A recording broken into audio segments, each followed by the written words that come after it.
আমাদের সমাজে এখনও অনেকে এরকম আছেন যারা সন্তান হিসাবে পুত্র সন্তানই চান, কন্যা সন্তান নয়। আজকের গল্পটার লেখিকা হচ্ছে ইপ্সিতা মিত্র, গল্পের নাম অপয়া। তাহলে চলুন গল্পটা শুরু করা যাক। আর হ্যাঁ, গল্পটা যদি ভালো লাগে তাহলে চ্যানেলটা অবশ্যই সাবস্ক্রাইব করে দেবেন, আর ফেসবুকে শুনলে পেজটা ফলো করে দেবেন। আমি যখন জন্মেছিলাম তখন নাকি সবার মুখ অন্ধকার। ইস, শেষে কিনা মেয়ে, কোনো মানে হয়? বাবার তো ব্যবসা, কে দেখবে? মেয়ে মানুষ কি আর হিসাবপত্র বোঝে?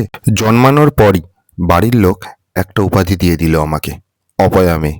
জন্মেই মাটাকে খেলো। ছোটবেলায় যখন পুজোর কাজে আমাকে নেওয়া হতো না, বাড়ির কোনো আনন্দ অনুষ্ঠান থেকে আমাকে দূরে রাখা হতো এই বলে যে তুই অপয়া, তখন বারবার একটাই প্রশ্ন মাথায় ঘুরতো, অপয়া মানে কি? কি দোষ করলে এটা হয়? আমার স্কুল, পড়াশোনা নিয়ে কখনোই বিশেষ কারোর মাথা ব্যথা ছিল না। বাবা আমার থেকে একটু দূরে দূরেই থাকতো সব সময়।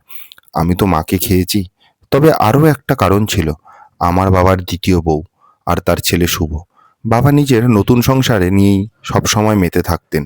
পুরনো অশুভ জিনিস নিয়ে বাবার খুব একটা মাথা ব্যথা থাকার কথাও ছিল না। মাধ্যমিকের সময় অঙ্ক নিয়ে আমার একটু ভয় লাগতো। সেই একবারই বাবার কাছে কিছু একটা চেয়েছিলাম, বাবা, আমাকে শুভর অঙ্ক স্যারের কাছে ভর্তি করে দেবে? আমার খুব হেল্প হবে। আমার না অঙ্কটায় খুব প্রবলেম হচ্ছে। বাবা সেই উত্তরে মুখ ঝামটা দিয়ে বলেছিল, কোনো দরকার নেই।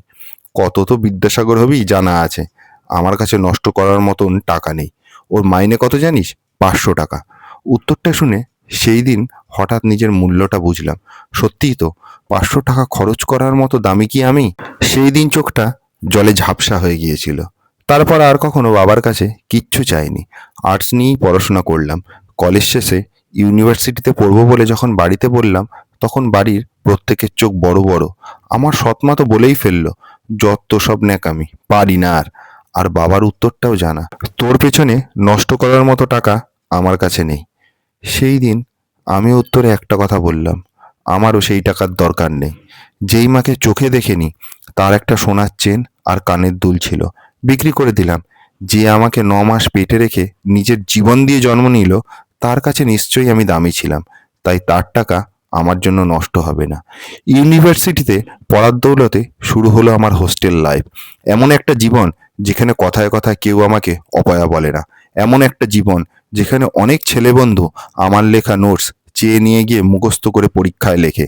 এমন একটা জীবন যেখানে ইউনিভার্সিটিতে সর্বোচ্চ নম্বর পাওয়ার জন্য স্টেজে ডেকে উত্তরীয় পড়িয়ে দেওয়া হয়। এইসবের পর আর বাড়ি ফেরা হয়নি। স্কলারশিপের টাকাতে পিএইচডিটা শেষ করে কলেজে চাকরি পেয়ে যায়। মাইনের টাকায় নিজের একটা আলাদা ফ্ল্যাট আর নিজের শর্তে বাঁচার মতো স্বাধীনতা, দুটোই ভালোভাবে হয়। এভাবেই দিন কেটে যাচ্ছিল। কিন্তু হঠাৎ একদিন মাঝরাতে ফ্ল্যাটের দরজায় ধাক্কা। দরজা খুলে দেখলাম শুভ। দিদি, খুব বিপদে পড়ে তোর কাছে এসেছি।